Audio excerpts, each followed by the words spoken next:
Subscribe করুন peri live class চ্যানেলকে আর bell আইকনটি বাজিয়ে পাশেই থাকুন। ধন্যবাদ।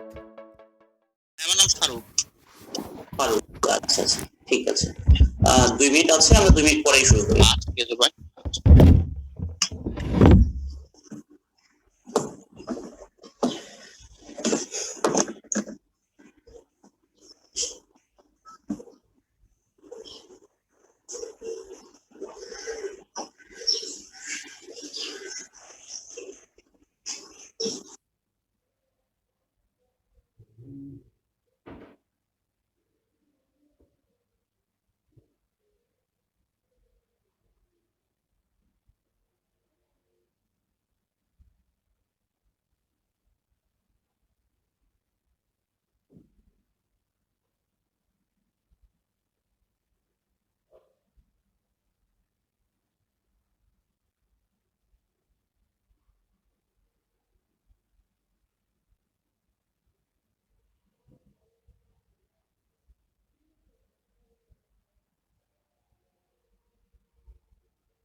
তৌহিদ ভাই আছেন? হ্যালো নাজমুল। আসসালামু আলাইকুম ভাই। ওয়ালাইকুম আসসালাম। চলে আসছো ভাই? হ্যাঁ, গুড মর্নিং। Good morning. তাহলে আমরা শুরু করি নাকি? অমিত ভাইকে জিজ্ঞেস করেন। আচ্ছা, বেজে গিয়েছে। আচ্ছা নাজমুল, আমার সাউন্ড ক্লিয়ার আছে? হ্যাঁ হ্যাঁ হ্যাঁ, কোনো নয়েজ আছে কি? না না, না না ভাই, ক্লিয়ার শোনা যাচ্ছে। আচ্ছা, ঠিক ঠিক আছে তাহলে। আচ্ছা ভাই।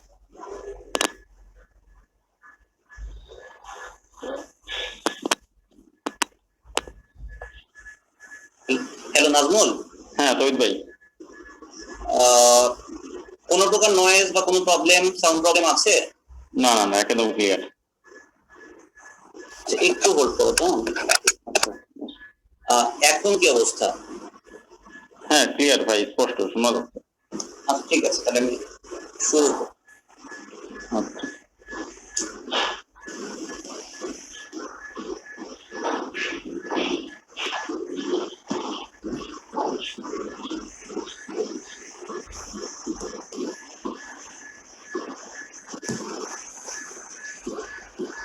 এখন আমরা যেই টপিকটা শুরু করতে যাচ্ছি সেটা হলো তোমাদের ম্যাথমেটিক্স এর সেকেন্ড লেকচার, যেখানে আমরা মূলত ভেক্টর নিয়ে আলোচনা করব এবং ফাংশন এবং ফাংশনের লেখচিত্র, এই দুইটা চ্যাপ্টার নিয়ে আলোচনা করব।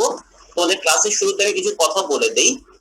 কথাগুলো হলো যে যখন আমরা এই লেকচারগুলো ফলো করছি, আমাদের প্রথম কাজ হলো যে আমরা লেকচারে যা যা দেখতে পাচ্ছি স্ক্রিন থেকে এক মুহূর্তের জন্য চোখ না সরানো।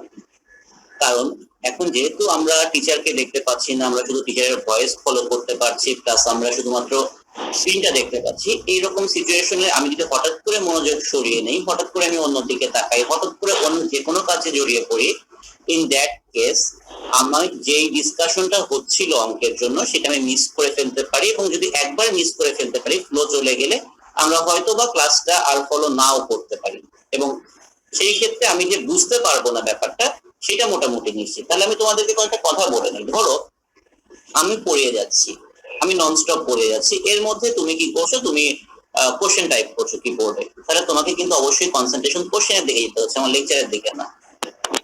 এইটা কিন্তু তোমার নিজের জন্যই তোমার মনোযোগ সরে যাওয়ার একটা বড় কারণ হতে পারে। তো ইন দ্যাট কেস আমি বলবো যে কোশ্চেন টাইপ করার থেকে বেশি ইম্পর্টেন্ট হচ্ছে মানে ক্লাসটাকে ফলো করা। তো তোমার মনের মধ্যে অনেক প্রশ্ন হয়তো জাগ্রত হবে, সেই প্রশ্নটা তুমি খেয়াল করে দেখবে যে এটা পরবর্তীতে আলটিমেটলি তুমি আমার লেকচার ফলো করতে করতেই পেয়ে যাচ্ছ। আর তুমি একটা প্রশ্ন টাইপ করতে গিয়ে যদি 2টা মিনিট সময় নষ্ট করো, 2টা মিনিটের তোমার মাইন্ড সেটআপটাকে তুমি ঘুরিয়ে দাও, ইন দ্যাট কেস কি হবে, দেখা যাবে তুমি পরের অংশগুলো বুঝতে পারবে না। এই জন্য 2 ঘন্টা সময়, 120 মিনিট সময় এই 120 মিনিট সময় আমরা পারতপক্ষে চেষ্টা করব যে আমাদের চোখ যেন স্ক্রিন থেকে না সরে। আমরা শুরু করি তাহলে। আমরা অধ্যায় 8 শুরু করতে যাচ্ছি, ফাংশন এবং ফাংশনের লেখচিত্র। এইটা দিয়ে আমাদের আজকের টপিকটা শুরু হবে। ফাংশন জিনিসটা আসলে কি? ফাংশন জিনিসটা হলো এক্স এবং ওয়াই এর মধ্যকার একটা সম্পর্ক, একটা ওয়ান টাইপ অফ রিলেশন। যে এফ এক্স, আমরা এই কথাটা বলি যে Y is a function of X. কেমন সম্পর্ক হলে তাকে আমি ফাংশন বলবো? একটা ইনপুটের জন্য যদি একটাই আউটপুট হয় তখন তাকে আমরা বলবো ফাংশন। এটাই সংজ্ঞা, যে আমি একটা ইনপুট দেব এবং ইন রিটার্ন আমি একটা আউটপুট পাবো। তো এখানে খেয়াল করে দেখো যে একটা ইনপুটের জন্য একটা আউটপুট আমি কোথায় কোথায় পাচ্ছি। এখানে পাচ্ছি, তারপর এখানে পাচ্ছি, এখানে পাচ্ছি, এখানে পাচ্ছি, এখানে পাচ্ছি। কিন্তু এগুলো কিন্তু সবগুলো স্টিল ফাংশন নয়। কেন ফাংশন নয়? কারণ ফাংশনের জন্য ডোমেইন এবং রেঞ্জ বলে দুটো জিনিস আছে। তিনটা জিনিস ফাংশনের জন্য মনে রাখতে হয়। একটা হলো ডোমেন, আরেকটা হলো কোডোমেন, আর একটা হলো রেঞ্জ। ডোমেন, কোডোমেন, রেঞ্জ, এই জিনিসটা আসলে কি? তোমরা খেয়াল করে দেখবে যে ফাংশনের অঙ্ক করার সময় একটা জিনিসের দিকে তোমরা খুব একটা তাকাতে না। সেটা হচ্ছে এরকম একটা জিনিস থাকতো, ফাংশন অফ সামথিং, একটা অ্যারো চিহ্ন দেওয়া থাকতো, সামথিং লেখা থাকতো। যে এটার মানে হলো যে function F is defined such that A is mapped onto B. এই যে এইখানে যে জিনিসটা থাকে এটার নাম হলো ডোমেন, আর এইখানে যে জিনিসটা থাকে সেটা হলো কোডোমেন। ডোমেন আর কোডোমেনের মধ্যে সম্পর্কটা কি? আমরা আসলে কোডোমেনের ব্যাপারটা অনেকেই একটু কম বুঝি, ডোমেনটা ক্লিয়ারলি বুঝি। যে এক্স এর সবগুলো ভ্যালু যার ভেতর থাকে সেটাকে বলা হয় ডোমেন। অর্থাৎ এইখানে এক্স এর যে ভ্যালুগুলো থাকবে তার সবগুলোই ডোমেনের মধ্যে থাকবে। ডোমেনের মধ্যে থাকা এক্স এর প্রত্যেকটা ভ্যালু ইউজ হবে, সেটা হচ্ছে ফাংশনের শর্ত। তাহলে এখানে খেয়াল করে দেখো, এখানে ডোমেনের ভেতর যে যতগুলো ভ্যালু আছে এ বি সি ডি, চারটে কি ব্যবহার হয়েছে? না, কিন্তু এই যে ডিটা ব্যবহার হয়নি। ডোমেনের ভেতর থাকা সবগুলো ভ্যালু আউটপুট নাই। ইন দ্যাট কেস এই প্রথম চিত্রটা ফাংশন না। দ্বিতীয় চিত্রের ক্ষেত্রে খেয়াল করো, আমি এ ইনপুট দেব, ফাংশন অফ এ যদি ইনপুট দেই তাহলে আমি কি পাচ্ছি? এক্স পাচ্ছি। ফাংশন অফ বি যদি ইনপুট দেই আমি কি পাচ্ছি? ওয়াই পাচ্ছি। তার মানে একটা করে ইনপুট দিচ্ছি, একটা করে আউটপুট পাচ্ছি। ফাংশন অফ সি যদি দেই আউটপুট জেড পাচ্ছি। কিন্তু ফাংশন অফ ডি যখনই লিখলাম তার জন্য দুটো আউটপুট পাওয়া যাচ্ছে, একটা ডাব্লিউ, একটা পি। ডি এর জন্য ডাব্লিউ একটা আউটপুট, পি একটা আউটপুট। তাহলে একটা ইনপুটের জন্য এখানে দুইটা আউটপুট থাকছে, সেটা কিন্তু ফাংশনের শর্তকে ভঙ্গ করছে। একটাই আউটপুট থাকতে হবে, একাধিক আউটপুট থাকা যাবে না। তাহলে এটাও ফাংশন নয়। এই জায়গাটায় খেয়াল করো, এইখানে ডোমেনের সবগুলো উপাদান ব্যবহৃত হচ্ছে, খুব ভালো কথা। তাহলে আমরা এই দিক থেকে খুশি যে ডোমেনের শব্দ ব্যবহার হচ্ছে। এখন একটা ইনপুটে একটা আউটপুট কিনা সেটা একটু চেক করি। Function of A X, function of B Y, function of C Z, function of D সেটাও জেড, ফাংশন অফ, আচ্ছা তাহলে খেয়াল করে দেখো ডোমেনের সবগুলো উপাদান ব্যবহার হলো এবং প্রত্যেকটা ইনপুটের জন্য আউটপুট কিন্তু একটা করেই হচ্ছে। তাহলে এইটা একটা ফাংশন। হ্যাঁ, এটা ঘটনা সত্যি, এটা একটা ফাংশন। কিন্তু এখানে খেয়াল করে দেখো যে এখানে আউটপুটের রিপিটেশন হয়েছে। এখানে একটা জেড এসেছে, এখানে একটা জেড এসেছে, আসতেই পারে, ডাজন্ট ম্যাটার। এখন তাহলে এই ফাংশনের ক্ষেত্রে এইটা কি জিনিস? এইটা হলো তার ডোমেন। এই যে এইটা যেখান থেকে ওয়ার ভ্যালু গুলো আসছে তার নাম কি? তার নাম হলো কোডোমেন। আর আমি আউটপুটের যে ভ্যালু গুলো পেয়েছি এক্স ওয়াই জেড, এদের তিনজনকে নিয়ে যে সেটটা, সেটাই হলো রেঞ্জ। তাহলে তোমরা একটা জিনিস এখন শিখলে, কোডোমেন আর রেঞ্জের মধ্যে পার্থক্যটা কি? এক্স এর ভ্যালু গুলো সবগুলো যেখান থেকে আসে সেটা হচ্ছে ডোমেন, যেখান থেকে y এর ভ্যালুগুলো আসে, y এর সবগুলো ভ্যালু যার মধ্যে আছে, যে বাক্সটার মধ্যে আছে, যে ঝুড়িটার মধ্যে আছে, সেই ঝুড়িটার নাম হলো কোডোমেন। আর y এর যে ভ্যালুগুলো আমরা পেয়েছি x এর বিভিন্ন ভ্যালুর জন্য, তাদের যে সেট সেটার নাম হলো রেঞ্জ। একইভাবে এই যে পরেরটা আমরা ক্লিয়ারলি দেখে বুঝতে পারছি যে এটা একটা ফাংশন। এখানে x এর প্রতিটা ভ্যালুর জন্য y এর একটা করে ভ্যালু আছে, এগুলো হচ্ছে আমাদের x এর ভ্যালুগুলো, এগুলো হচ্ছে আমাদের y এর ভ্যালুগুলো। তাহলে এইটা আমাদের ডোমেন, এটা আমাদের রেঞ্জ। এখন একটা জিনিস খেয়াল করে দেখো যে এই ফাংশনটা যখন আলোচনা করছিলাম তখন কিন্তু আমার y এর ভ্যালু রিপিটেশন ছিল, আউটপুট রিপিটেশন ছিল, z দুইবার এসেছিল। এই ধরনের ফাংশন হচ্ছে নট ওয়ান টু ওয়ান বা এক এক ফাংশন নয়। আর যেই ফাংশনে আউটপুটে কোনো রিপিটেশন নাই, এ এর জন্য আউটপুট এক্স, বি এর জন্য আউটপুট ওয়াই, সি এর জন্য আউটপুট জেড, এই ধরনের ফাংশনকে বলা হয় এক এক ফাংশন। একইভাবে আমরা একটু এই জায়গাটায় আসি, এই ফাংশনটার দিকে একটু খেয়াল করি। এখানে এ এর জন্য আউটপুট হচ্ছে এক্স, বি এর জন্য আউটপুট ওয়াই, সি এর জন্য আউটপুট সেটা ওয়াই। তাহলে এখানে ডোমেন যা ছিল প্রত্যেকটা ইউজ হচ্ছে, এটা আমাদের ডোমেন, আর এটা হচ্ছে আমাদের কোডোমেন। আর আমাদের রেঞ্জটা কত? আমাদের রেঞ্জ হলো এক্স এবং ওয়াই। এখানে কোডোমেনের প্রত্যেকটা উপাদান ব্যবহৃত হচ্ছে। যদি কোনো ফাংশনে কোডোমেন আর রেঞ্জ সমান হয় তখন সেই ফাংশনকে বলা হয় সার্বিক ফাংশন। এটা অবশ্যই একটা ফাংশন এবং এটা হলো সার্বিক ফাংশন, কারণ কি এখানে কোডোমেনের প্রতিটা উপাদান ব্যবহৃত হচ্ছে, বা সহজ কথায় কোডোমেন আর রেঞ্জ সমান। আর এই ফাংশনটা খেয়াল করো, এটা তো অবশ্যই ফাংশন, প্রতিটা ভ্যালুতে একটা ইনপুট, প্রতিটা ইনপুটের জন্য, এবং এটা এক এক ফাংশন কারণ এখানে কোনো রিপিটেশন হয় নাই, এবং এটা সার্বিক ফাংশন কারণ এখানে কোডোমেনের প্রত্যেকটা উপাদান ব্যবহৃত হয়েছে। এবং কোডোমেন এবং রেঞ্জ সমান। তাহলে একটা জিনিস আমরা শিখলাম, সেটা হলো কি, যে ফাংশন হওয়ার শর্ত হচ্ছে একটা ইনপুটে একটা আউটপুট হয়, যেটা প্রথম লাইনে উল্লেখ করে দেওয়া হয়েছে। ডোমেন হচ্ছে এক্স এর সবগুলো ভ্যালু নিয়ে যেই সেটটা, সেটা হচ্ছে ডোমেন। কোডোমেন হচ্ছে ওয়াই এর ভ্যালুগুলো যেই জায়গা থেকে আসবে, সেটা কোডোমেনটা ডিফাইন করা থাকে একটা ফাংশনের শুরুতে, এই যে এইরকম করে ডিফাইন করা থাকে। আর রেঞ্জ হচ্ছে এক্স এর প্রত্যেকটা ভ্যালু বসানোর পর আমি ওয়াই এর যে সবগুলো ভ্যালু পেলাম তাদের যে সেট, সেটাই হলো রেঞ্জ। আমার ধারণা এখন তোমরা ডোমেন, কোডোমেন, রেঞ্জ, সার্বিক ফাংশন, এক এক ফাংশন, এই জিনিসগুলো বুঝতে পেরেছো। যারা যারা বুঝতে পেরেছো তারা একটু হাত তোলো, আমি একটু সংখ্যাটা দেখতে চাই, দ্রুত হাত তোলো।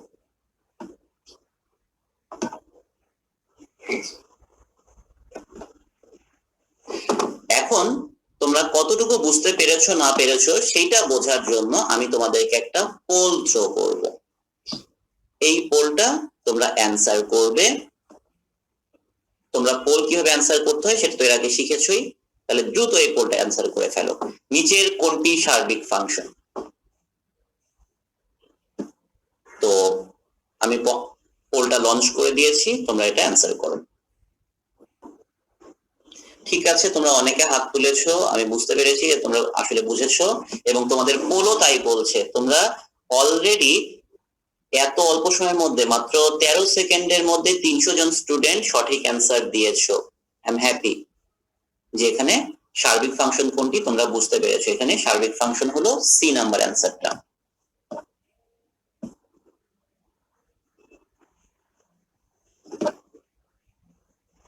ঠিক আছে, আমরা তাহলে পোলটা সরিয়ে ফেলছি। তোমরা প্রায় সকলেই ঠিক অ্যান্সার দিয়েছো।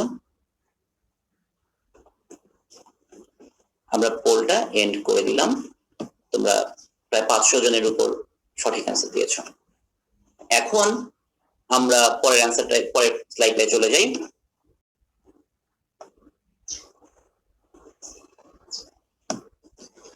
ফাংশন তো শেখা হয়ে গেল।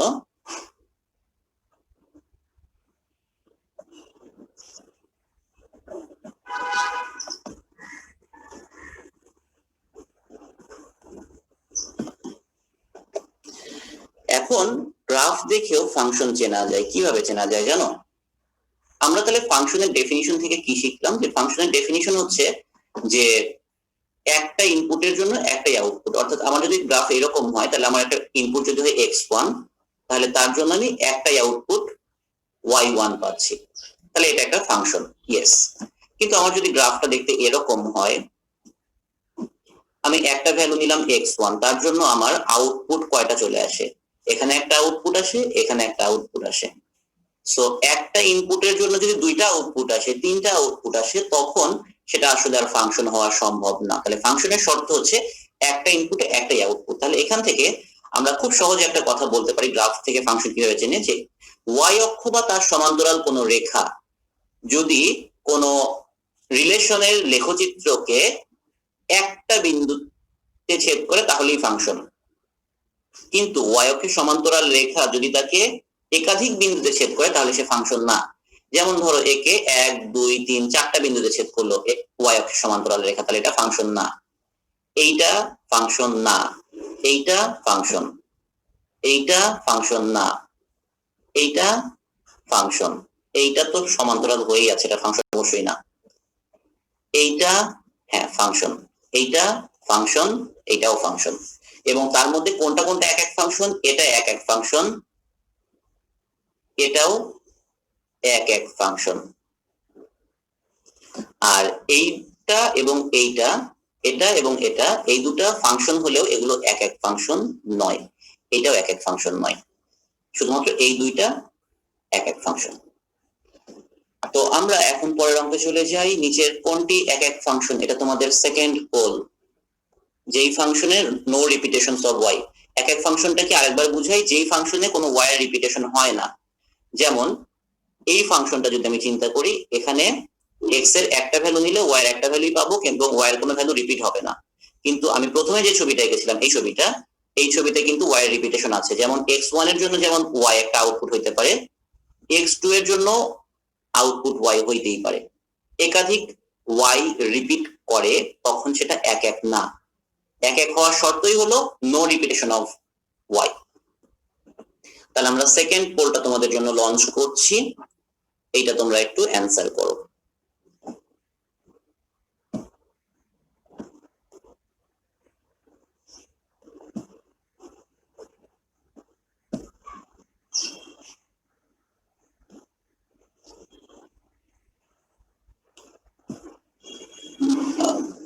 নাজমুল?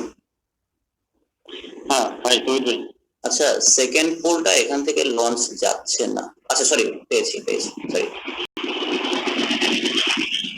আচ্ছা, দ্বিতীয় পোলটা আমি তোমাদেরকে থ্রো করে দিয়েছি, তোমরা খুব দ্রুত অ্যান্সার করে ফেলো 30 সেকেন্ডের মধ্যে। গুড। তোমরা সবাই এক এক ফাংশন চেনো। তোমাদের অলরেডি প্রায় 400-র উপর ভোট পড়ে গিয়েছে সঠিক উত্তরের জন্য। আমাদের এক এক ফাংশনটা হলো এই যে ডি নাম্বার অ্যান্সারটা, এটা আমাদের এক এক ফাংশন, নো রিপিটেশনস অফ ওয়াই। তার মানে একটা জিনিস আমি বুঝলাম যে তোমরা সকলেই এক এক ফাংশন, সার্বিক ফাংশন জিনিসগুলো বোঝো, এবং তোমরা হয়তো একটু বিরক্ত হচ্ছে যে ভাই আজকে বেশি সোজা পড়ায় ফেলতেছে। ঠিক আছে, আমরা আস্তে আস্তে একটু কঠিনের দিকে যাব। তো ফাংশন চ্যাপ্টার তো আসলে কঠিন তেমন কিছু নাইও, তবে তোমরা যেগুলো জানো সেগুলোই তোমাদেরকে একটু আমি বারবার দেখানোর চেষ্টা করব। এখন আমরা প্রথমে যে জিনিসটা নির্ণয় করবো সেটা হলো ডোমেন। ডোমেন কি জিনিস আমি এর আগেই বলেছি, যে এক্স এর ভ্যালু যা যা হতে পারে তার সবগুলো নিয়ে যে সেটটা হয় সেটাকেই বলা হয় ডোমেন। এই যে যেমন ধরো এইখানে একটা ফাংশনের কথা উল্লেখ করলো, যে function f is such that a is mapped onto b, fx equal to যে কোনো একটা ফাংশন দিল। এই কথাটা তোমরা একটু লিখে নাও। a, এই কথাটা আসলে উচ্চারণটা কিভাবে করবো? f is such that a is mapped into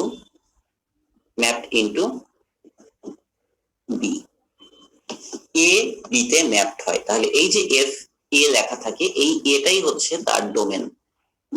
যে কোনো ফাংশনের শুরুতে ডোমেন এবং কোডোমেন এই দুইটা জিনিস উল্লেখ করে দেয়া থাকে।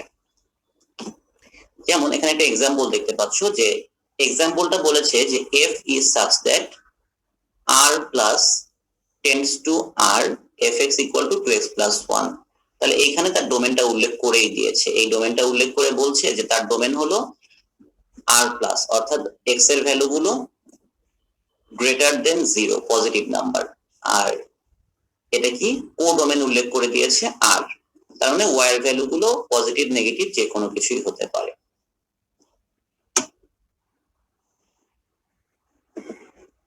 তো এইরকম বিভিন্ন ফাংশনের আমরা ডোমেন নির্ণয় করবো। প্রথমে যে ফাংশনটা দেয়া আছে এইখানে x এর ওই শুরুর কথাটা বলা ছিল না, function f is such that অমুক is mapped into অমুক, এই কথাটা উল্লেখ করা ছিল না। তার মানে এখানে ডোমেনটা উল্লেখ করা নাই, আমাদেরকে বলা হলো যে তুমি ডোমেনটা খুঁজে বের করো।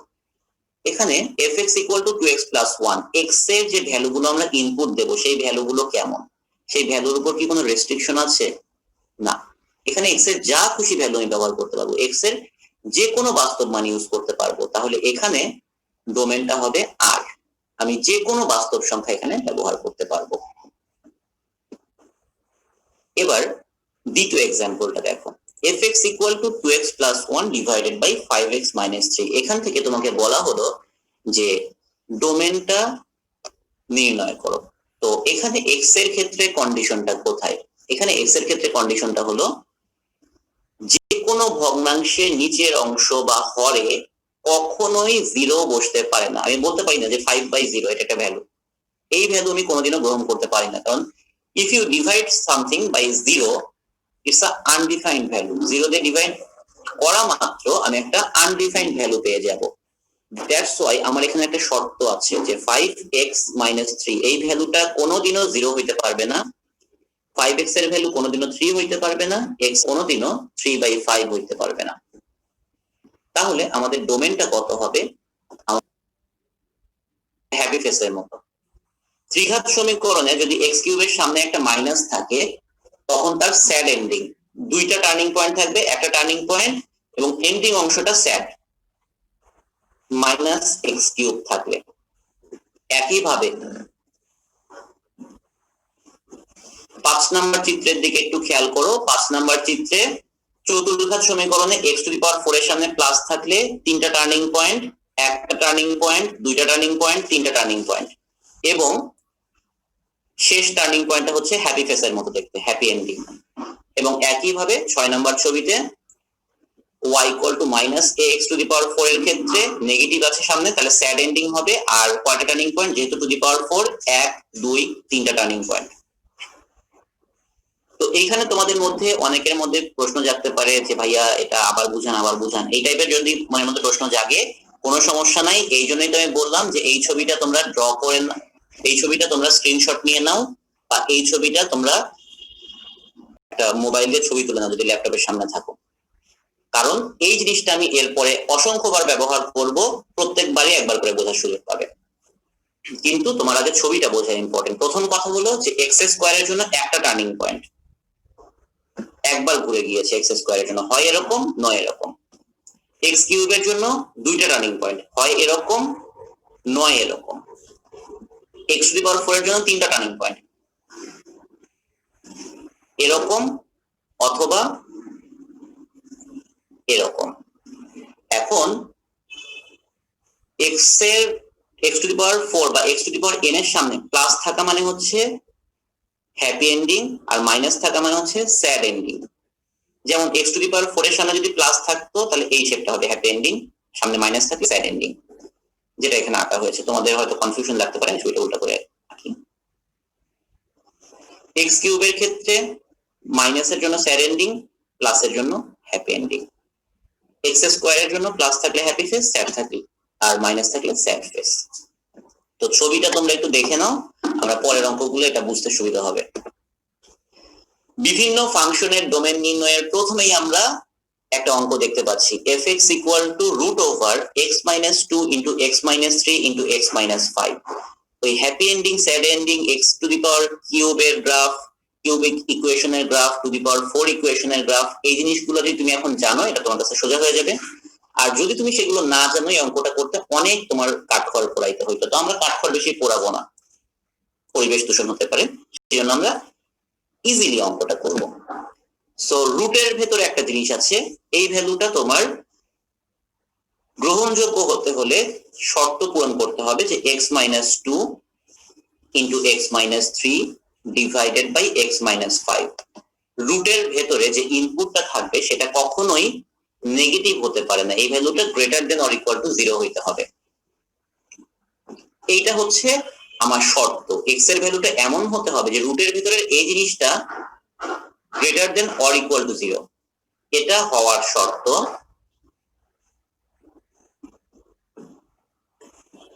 ইকুয়ালস টু, এইটা হওয়ার জন্য যেই শর্ত আর x minus two into x minus three into x minus five greater than equal to zero, এইটা হওয়ার শর্ত দুইটা কিন্তু একই, কিন্তু এর সঙ্গে আরেকটা শর্ত প্লাস আছে, সেটা হলো যে এক্স এর ভ্যালুটা 5 হওয়া যাবে না। আমি যদি এই দুইটা শর্ত একসঙ্গে পূরণ করি যে x minus two into x minus three into x minus five greater than or equal to zero এবং এক্স এর ভ্যালুটা 5 না, এই দুইটা শর্ত পূরণ করা যেই কথা, এই শর্তটা পূরণ করা একই কথা। তাহলে আমি এই ভেজালের শর্ত পূরণ করতে যাব না, আমি কি করব, এই সহজ শর্তটা পূরণ করার চেষ্টা করব। First of all x minus two into x minus three into x minus five, এই তিনটা যদি আমি গুণ করে দিয়ে এক্সপ্যান্ড করে দেই, আমার স্টার্টিংটা কি হবে, স্টার্টিং একটা এক্স কিউব হবে এবং সেই এক্স কিউবের সামনে কি থাকবে, একটা প্লাস থাকবে। তাহলে এইটা দেখতে কেমন হবে, এটা এমন একটা গ্রাফ হবে যেই গ্রাফটার দুইটা টার্নিং পয়েন্ট থাকবে,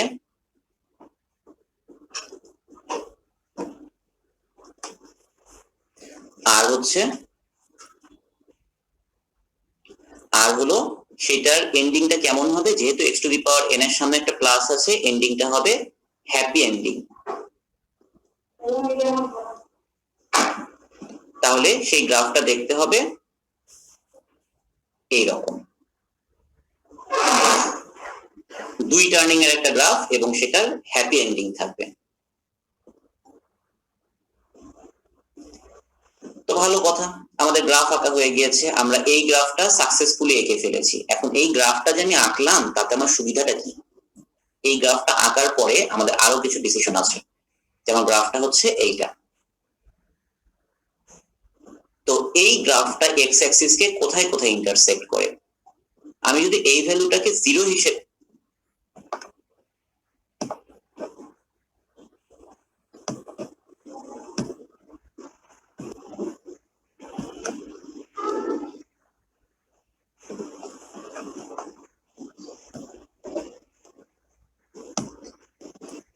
আমি এই পুরো ভ্যালুটাকে y ধরে নিলাম, y ইকুয়াল টু এটা একটা ফাংশন, তাহলে এখানে y এর value is greater than or equal to zero, তার মানে হলো যে y এর ভ্যালু জিরোর থেকে বড়। তাহলে আমরা ফার্স্টে বুঝতে হবে যে এই ভ্যালুটা, এই ফাংশনটা x অ্যাক্সিস কে কোথায় কাট করে, যেখানে y এর ভ্যালুটা জিরো, তাহলে x এর ভ্যালু কি কি হবে, 2 3 5, তাহলে এই কার্ভটা x অ্যাক্সিস কে যেখানে যেখানে কাট করে সেটা হলো 2 3 5। কিন্তু সমস্যাটা হলো যে আমাদের y এর ভ্যালুটা জিরো না, সে জিরোর থেকে বড়, এই যে greater than or equal to zero. তাহলে x অক্ষের উপরের ভ্যালুগুলো আমরা নেব, x অক্ষের উপরের ভ্যালু বা y এর ভ্যালু পজিটিভ কোথায় কোথায় আমরা পাচ্ছি, এই রিজিয়নটায় পাচ্ছি এবং এই রিজিয়নটায় পাচ্ছি। তার মানে আমাদের সেই শর্ত, ডিজায়ার্ড শর্তটা পূরণ হচ্ছে কখন, যখন x এর ভ্যালুটা greater than or equal two 2 অথবা আমাদের x এর ভ্যালুটা 3 থেকে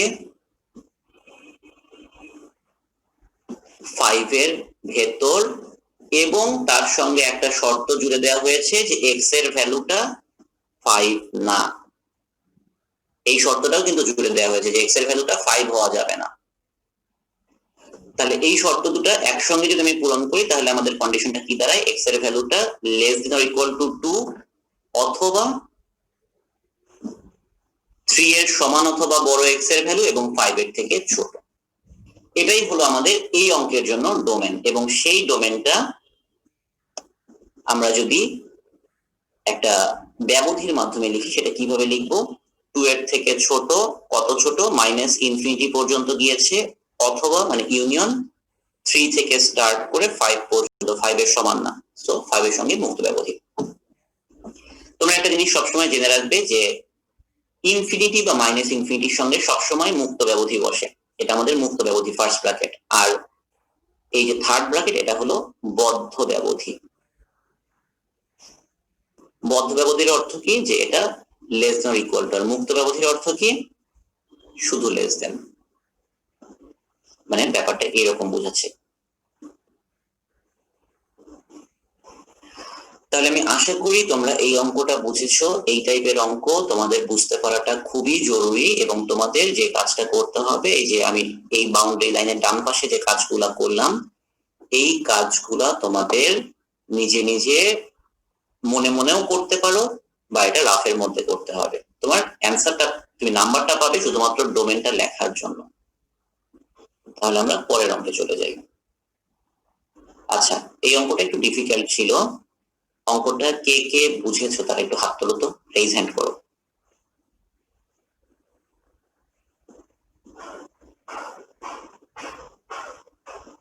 আচ্ছা, গুড। এই অঙ্কটা যথেষ্ট কঠিন একটা অঙ্ক ছিল, এবং তোমরা বেশ ভালো সংখ্যক হাত তুলেছো, তার মানে দ্যাট মিন্স তোমরা বুঝেছো অঙ্কটা। তহিদ ভাই, ভাই সলভটা একটু রিপিট করেন ভাই, অনেকে বলতে আরেকটু, ওই যে 2 লেস দ্যান 2 3 আর 5 এর যে ব্যাপারটা অনেকেই বলতে, একটু আরেকটু রিপিট করেন ভর্তি করে। ঠিক আছে। ওকে,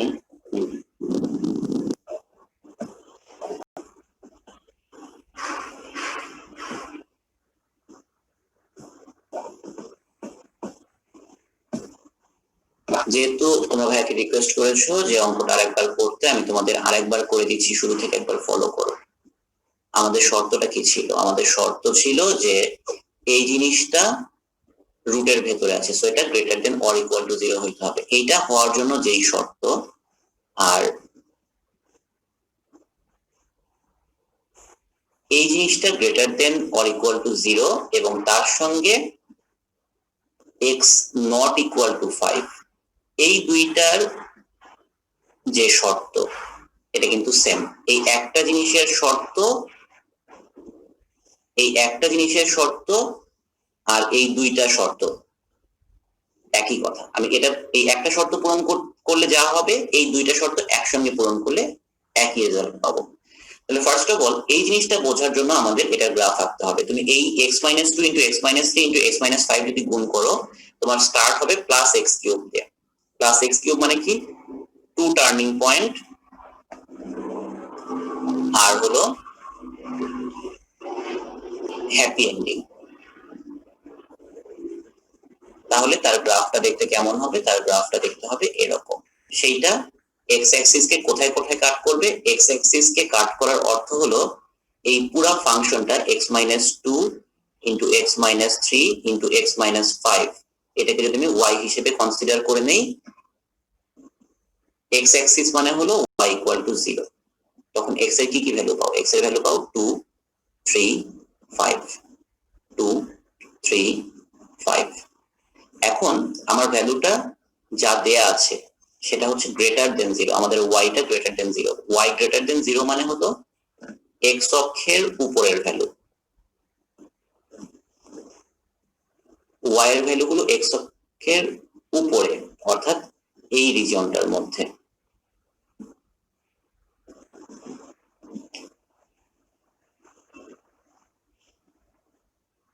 নাজমুল, আমি কি এর আগে উল্টা ছবিটা আঁকছিলাম? হ্যাঁ ভাই, আগের ছবিটা একটু উল্টা হয়ে গেছে, দেখছি। আই এম সরি, আমি এর আগের ছবিটা উল্টে, এই কারণে অঙ্কের অ্যান্সারটা উল্টে আসছিল। তাহলে এইখানে এখন দেখো যে আমাদের অ্যান্সারটা কত। আমাদের অ্যান্সারটা হচ্ছে যে কোন ভ্যালুগুলোর জন্য y এর ভ্যালু গ্রেটার দেন 0, যখন x এর ভ্যালুটা 2 থেকে 3 এর মধ্যে। কিন্তু এখানে তো ইকুয়াল টু চিহ্ন আছে, ইকুয়াল টু চিহ্ন হইলে এখানেও ইকুয়াল টু চিহ্নগুলো থাকতে হবে, অথবা x এর ভ্যালুটা 5 এর থেকে বড়, x equal or greater than 5, যেই ভ্যালুটা আমরা অলরেডি কোথায় এঁকেছি, এখানে এঁকেছি। সেটা কোন শর্ত পূরণ করলে? এই শর্ত। কিন্তু আমার একটা এডিশনাল আরো একটা শর্ত আছে, এবং এডিশনাল শর্তটা হচ্ছে যে এক্স এর ভ্যালুটা 5 হওয়া যাবে না। তাহলে আমার ফাইনালি এই দুটো শর্ত পূরণ করার পর অ্যান্সারটা কি দাঁড়াবে, এক্স এর ভ্যালুটা 2 থেকে 3 এর ভেতর অথবা এক্স এর ভ্যালুটা গ্রেটার দেন 5, ইকুয়াল টু টা হবে না। আর এইটাকে যদি তুমি ব্যবধির মাধ্যমে প্রকাশ করো তাহলে এটাকে আমরা কি লিখবো, যে ডোমেন, এক্স এর ভ্যালুগুলাই তো ডোমেন, ডোমেনটা কি হবে যে 2 থেকে 3 এর ভেতর ইউনিয়ন অফ 5 থেকে ইনফিনিটি। যেহেতু 5 এর সঙ্গে মুক্ত ব্যবধি, কাজে এখানে ফার্স্ট ব্র্যাকেট, ইনফিনিটির সঙ্গে সবসময় মুক্ত ব্যবধি হয়, আর ইকুয়াল টু ছিল 2 এবং 3 এর সঙ্গে, সেই জন্য এখানে এবং এখানে বদ্ধ ব্যবধি ইউজ করা হয়েছে। তোমরা একবার অঙ্কটা দেখে নাও এবং যদি সম্ভব হয় স্ক্রিনশট নিয়ে নাও।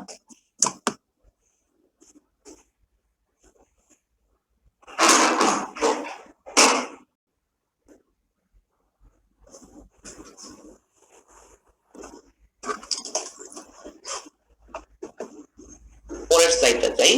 এই স্লাইডটাতেও তোমাদের জন্য একই কথা। এইখানে তোমাদের জীবনের একটা বড় প্রবলেমের একটা সলিউশন আছে। আমরা যখন অসমতা সলভ করতে যাই, আচ্ছা শুরুতে একটা কথা বলে নিই, যে স্লাইডটা তোমরা দেখতে পাচ্ছ এখন স্ক্রিনে, এই স্লাইডটা তোমাদের প্রথম কাজ হলো এটা স্ক্রিনশট নেওয়া অথবা ছবি তুলে নেওয়া।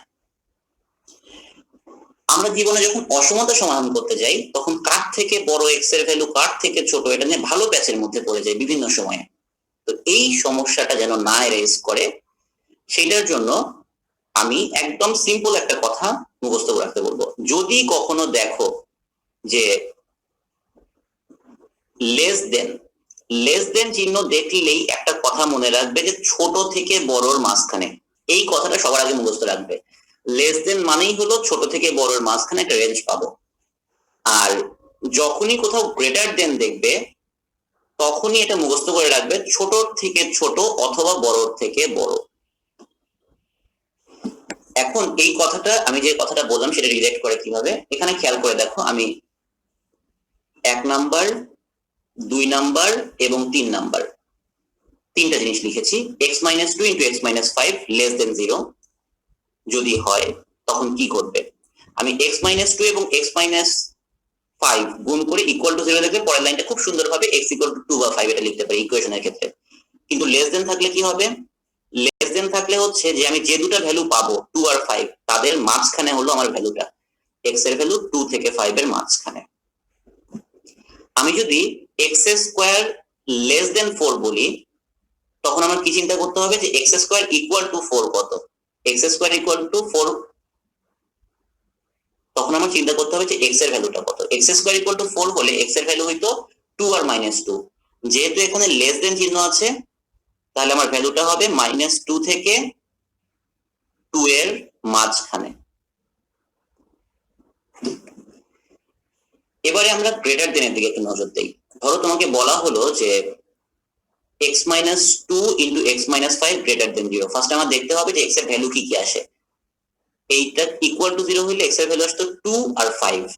যেহেতু গ্রেটার দেন চিহ্ন তার মানে ছোট ভ্যালুর থেকে x ছোট অথবা বড় ভ্যালুর থেকে বড়। ছোট ভ্যালু কোনটা, 2, x 2 এর থেকে ছোট, অথবা বড় ভ্যালু কোনটা, 5, x 5 এর থেকে বড়। আর x square less than 4 greater than 4 হলে একই ভাবে x এর দুটো ভ্যালু আসে +-2, ছোট ভ্যালু -2 এর থেকে ছোট সে অথবা বড় ভ্যালু 2 এর থেকে বড়। এখন তোমরা যদি আমাকে বলো যে ভাইয়া আমরা কি এটা না বুঝে মুখস্থ করবো নাকি বুঝে মুখস্থ করবো, বুঝে মুখস্থ করো, কোনো সমস্যা নাই। তুমি যদি এরকম একটা গ্রাফ দেখো, x এর দুটো ভ্যালু যদি আসে, এটার জন্য ধরো তুমি গ্রাফটা আঁকছো, এখানে হবে 2, এখানে হবে 5, এখানে y এর ভ্যালুটা কি, লেস দেন 0। y এর ভ্যালুটা লেস দেন 0 মানে কি, x অক্ষের নিচের অংশ, এই অংশটুকু, অর্থাৎ এই জায়গাটাকে স্যাটিসফাই করছে, y এর ভ্যালু 0 থেকে ছোট সেই অংশটাকে স্যাটিসফাই করছে 2 থেকে 5 এর মাঝখানের ভ্যালুটা। একই কথা যদি আমি এখানে বলি, এইটার গ্রাফটা তো অবশ্যই একটা হ্যাপি ফেস হবে, কারণ এখানে এই দুটো গুণ করলে x স্কয়ার সামনে চলে আসে, এইটা 2,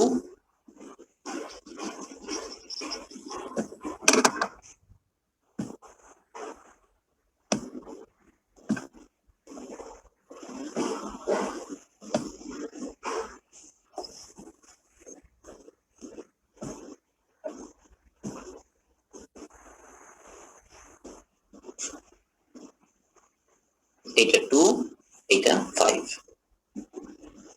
তো এখন খেয়াল করে দেখো, এবারে বলা হয়েছে কি গ্রেটার দেন 0। গ্রেটার দেন 0 মানে কি, এক্স অক্ষের উপরের ভ্যালু, এবং সেই ভ্যালুগুলোতে এক্স এর ভ্যালুগুলো কেমন, 2 এর বাম পাশে, তার মানে এক্স লেস দেন 2, আর 5 এর ডান পাশে এক্স গ্রেটার দেন 5। তাহলে এই স্লাইড থেকে আমাদের যেটুকু প্রাপ্তি সেটা হলো যে যখনই আমরা লেস দেন দেখব তখন আমরা এক্স এর দুটা ভ্যালুর মধ্যে মাঝখানের অংশটুকু নেব, একটা রেঞ্জ পাবো এক্স এর ভ্যালুটা ছোট থেকে বড়র মাঝখানে। আর যখনই আমরা গ্রেটার দেন চিহ্ন দেখব তখনই আমরা ডিসিশন নেব যে আমার এক্স এর দুটা ভ্যালু আসবে, এবং সেই এক্স এর দুটা ভ্যালু, একটা ভ্যালু হবে ছোট ভ্যালুর থেকে ছোট, আর একটা ভ্যালু হবে বড় ভ্যালুর থেকে বড়। আমরা পরের অঙ্কটা এটা ইউজ দেখব। বিভিন্ন ফাংশনের ডোমেন নির্ণয়। ফাংশন অফ √4 - x² এর ডোমেনটা আমাদের জানা দরকার। আমরা প্রথমে যে জিনিসটা জানবো যে 4 - x²। আচ্ছা, এইখানে আমি একটা জিনিস একটু তোমাদের সাথে একটু ফিডব্যাক নিই। এই অংশটা আমি যে কথাটা বললাম যে ছোট থেকে বড়র মাঝখানে লেস দেন হইলে, আর বড়র থেকে বড়, ছোটর থেকে ছোট যখন গ্রেটার দেন দেখবো, এই কথাটা মনে রাখতে পারবা তারা একটু হাত তোলো।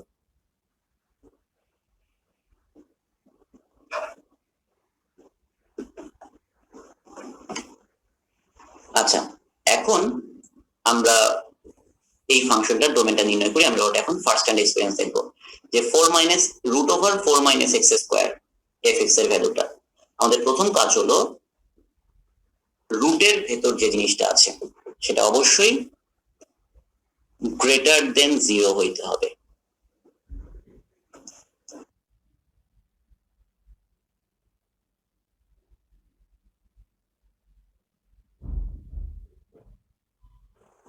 তো খুব ভালো কথা, 4 - x² গ্রেটার দেন 0, তার মানে 4 is greater than x², x² is less than 4।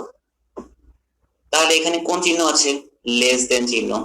Less than চিহ্ন থাকলে কি হয়, ছোট ভ্যালু থেকে বড় ভ্যালুর মাঝখানে থাকে x, এবং এই x² ইকুয়ালস টু 4 যদি আমি লেখার চেষ্টা করতাম তাহলে আমার x এর দুইটা ভ্যালু আসতো +-2, তাহলে x এর ভ্যালুটা হবে -2 থেকে 2 এর মাঝখানে।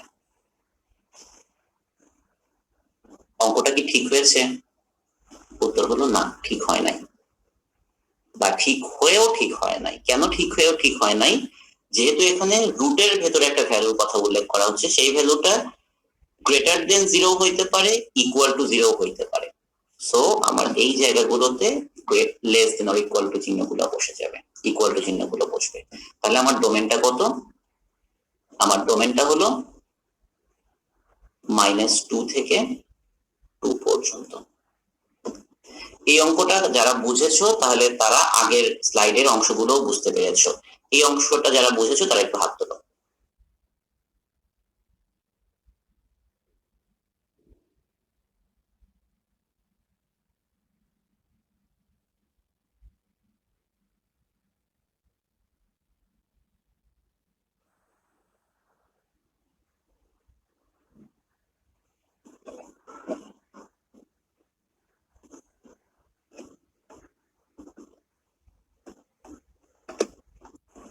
এখন তোমরা এটা বুঝেছো কিনা তার একটা প্রমাণ দাও।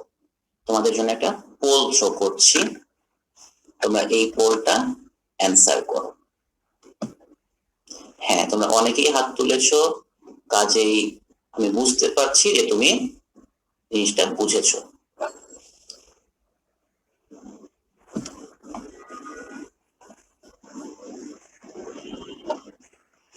থার্ড পোলটা আমি তোমাদের জন্য শো করছি। প্রশ্ন আগেই দেওয়া হয়েছিল, এই যে এখন তোমাদের উত্তরপত্র তোমাদের কাছে পৌঁছে গেল।